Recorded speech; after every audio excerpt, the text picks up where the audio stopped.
Hello, xin chào tất cả mọi người. Chỗ mình là hôm nay trời đã nắng rồi nhá. Chúc mọi người ngày mới tốt lành nhá. Trên tay mình đang cầm này là 3 bộ giò nhá, một bộ cũ và 2 bộ mới. 2 bộ này là mình làm cho ba mình được đi giải trí thể thao nhá anh em nhá. Đó, lát nữa mình sẽ đi quay chi tiết cho anh em xem giải trí Như vậy là năm cũ sắp trôi qua rồi, chuẩn bị chào đón năm mới.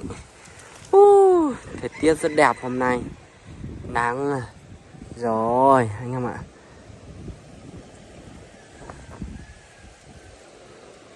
Mai kia là được đi mùi rồi, đi làm mùi, đi rừng giải trí rồi anh em ạ. Chứ để đi thì không được rồi, nhưng mà chủ yếu là đi giải trí thôi anh em ơi. Giải trí thể thao thôi. Đây là con mái chối của mình nhá anh em ơi. Nó đang dẫn 4 con bé bé xinh xinh này. Còn đây là gà F1 nhá. 4 con này là gà F1. Còn con mái này là gà bản địa bên mình nhá anh em nhá. Do là mẹ của các em này đã bị con gà rừng rạc nhá, mổ chết rồi. Đó, nên là mình mới đưa cho con này dẫn.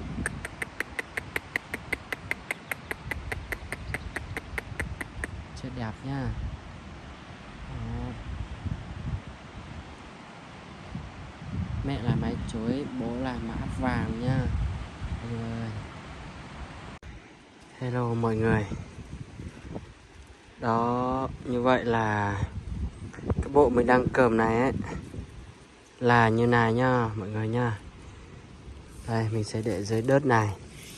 Như là bộ này thì mình làm cho ba mình. Bộ này thì 21 chân. Ở đây là buộc như vậy nhá anh em nhá. Xem thì có vẻ như là không đẹp mắt mấy, nhưng mà về sử dụng thì anh mới biết chất lượng như nào thôi. Ở dưới chân là xe 8, xe 9 nhá. Đây, ví dụ như đoạn này đây. Từ để mình lấy nét cho anh em xem đã. Đó. Khó lấy nét thế nhỉ. Ví dụ như đoạn này xe 8, xe 9 tới đây thì mới xe 4 nhá, xe 4 cho hết đoạn này. Và cái này mình bây giờ mình buộc nó hơi to một tí. 3 vòng, nhưng mà lần này mình buộc 4 5 vòng rồi cho nó ăn chắc. Cho nó ăn chắc nhá anh em nhá. Đây. Ok. Đây mình sẽ zoom gần cho anh em xem nhá. Đây này, nhìn nó như thế nhá, đây này. Đây này, xe 8, xe 9 đây này. Đây, đoạn này to nha, đoạn này to này. 8, 9 ở đây nhá. 7 này, 5 này. 4 cho đi đến hết đoạn này nhá anh em nhá. Còn đây là bộ giò chân đồng nhá.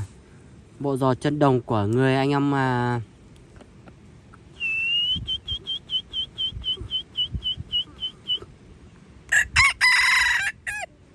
đồng chí này gáy rất hay.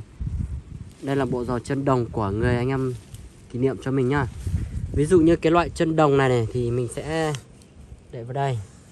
Chân đồng ấy thì nó bé thôi nhá. Tất cả 3 bộ giò nó rất bé thôi, nhưng mà do mình quay thì mình sẽ zoom rất gần để anh em xem mới biết nhá. Ví dụ như mình khoan như này nhá. Trước mình cũng làm chân thép chân đồng khoan, nhưng mà bộ này là bộ khách nó tặng cho mình. Khoan như này ấy, thì nó sẽ rất hay gãy ở đây. Đặc biệt là những người đã từng dùng thì nó sẽ rất hay gãy ở đây nhá. Với lại ở đây ví dụ như bộ này người ta chỉ xe 2 sợi thôi. Người ta chỉ xe có đúng 2 sợi thôi nhá. Xe đúng 2 sợi để ấy thôi, nên là độ bền nó sẽ không cao. Còn bên mình ấy thì ở đây nó xe 4 sợi. Bên này nó xe 4 sợi nhá. Nhưng mà cái sợi cắt bên này nó bé hơn. Còn đây là 2 sợi nhưng mà sợi cắt to. Đó, về tuổi thọ thì nói thật luôn là không bằng cái loại xe nhiều này nhá anh em nhá. Đó, thấy chưa? Thấy độ đẹp chưa? Đây này.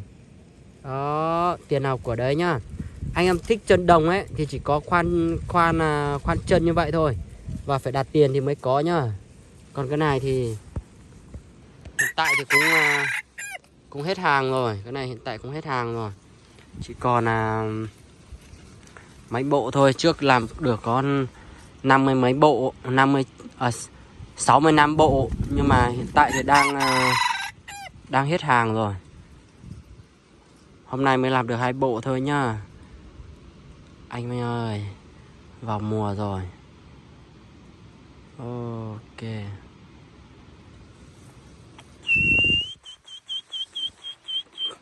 Đồng chí này đã đi mồi được 3 con rồi nha anh nhá. Gà này. Con trai của con Đức Mào nhá anh em ạ. Ok, mình xin phép dừng video tại đây nhá mọi người ơi. Xin chào và hẹn gặp lại trong các video tiếp theo nhé. Bye bye, cảm ơn tất cả mọi người đã quan tâm theo dõi video của mình ạ.